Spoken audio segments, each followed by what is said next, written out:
Hello and welcome back to your very own health and wellness channel, Bloom Days. In our previous video, we learned how to calculate the total energy that we need for our body, and from that how do we calculate the amount of carbohydrate, proteins and fats that we require. In our today's video, I think we should learn about how to find out the different ways in which our body burns calories. So this would be like a foundation on which we built our health. So there are four primary ways in which your body burns calories. The first one is the basal metabolic rate. When you're sleeping and when we're not eating, the need for energy doesn't diminish. The essential body functions are still going on. So your heart is still beating, your brain is still working, all the systems are constantly working. So your circulatory system, your nervous system, your digestive system, they're all constantly working. Your enzymes are being released, hormones are being released, the cells are working at the most basic level. So all these functions require some energy. Basal metabolism requires energy, and this comprises around 50 to 70% of the total energy intake by the body. So we can understand how important basal metabolism is. The second factor is the thermogenic effect of food. Now what is it? When we consume food, it needs to be broken down. That is the role of the digestive system. That also needs some energy. So the amount of energy that your body uses to use the food that you are intaking is called the thermogenic effect of food. The metabolic response of food increases total energy expenditure by about 5% of the BMR over a 24-hour period in an individual eating a mixed diet. Another thing to remember over here is the kind of food that you eat. For example, when you're eating a lot of carbohydrate rich food, then the thermal effect of carbohydrate raises the body expenditure by about 5 to 10%.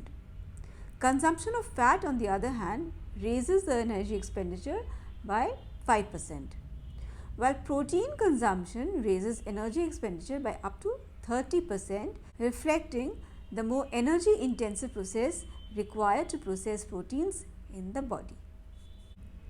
The third factor which influences your energy expenditure is purposeful exercise, and this is the only factor which is in your control. So an individual who wishes to increase their energy expenditure therefore must increase either the quantity or the vigor of physical activities that they perform. So this is what you do when you're doing your workouts, and this can vary considerably from day to day. Physical activity and exercise like playing tennis or walking or playing with your dog, all these movements, they account for the rest of the calories that you burn up each day. So it is very clear that physical activity is by far the most variable of the factors that determine how many calories that we are going to burn. While we don't have much control over the speed of our basal metabolism, we can control how many calories we burn through the level of physical activity. So the more active you are, the more calories you are burning. Non-exercise activity thermogenesis or NEAT. The amount of energy that you burn in doing daily, small activities like brushing your teeth, taking a bath, going out, these require some amount of energy. So this is what comes under NEAT. So any extra movement helps to burn calories. So look for ways to walk and move around a few minutes more each day than the day before. So take the stairs more often, park your car a little further away, and look for simple ways to burn more calories. Even activities like gardening or washing your car, doing household work can help you burn calories. A point to remember here is that people with high NEAT are always fidgeting. They're spontaneously puttering around the house. They may be fidgeting with pencils or books or using their hands when talking, and they're always very animated.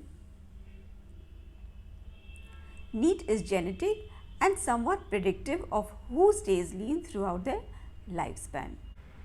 So these were the four primary ways your body burns calories, but there are small other factors also which influence the energy consumption. For example, a state of illness. If you're suffering from fever, then your basal metabolic rate also changes. So for every degree rise in temperature, the basal metabolic rate increases by 7%. So what does this tell us? That your energy consumption has increased. Your body is burning more calories. So your health status is also a determining factor. Another factor is your nutritional status. That means whether you're having optimum nutrition or overnutrition or maybe even undernutrition. For instance, if someone is exposed to undernutrition for a long period of time, then the metabolic rate decreases by as much as 10%. So having optimum nutrition is also very important. Another factor is smoking. Smokers are burning more calories. So if you're smoking, your basal metabolic rate increases by as much as 10%. And cessation of smoking will reduce the metabolic rate. So smoking is another factor. Another contributing factor is your life stage. If a person is growing, for instance a school going child or an adolescent, their body is changing, new cells are being built, so more energy is required. So their energy requirements are much more higher than a normal adult. So these were the different factors which influence energy consumption by the body. I hope you found this interesting and useful. So for more such content, keep following my channel. Stay healthy, stay happy, and see you soon.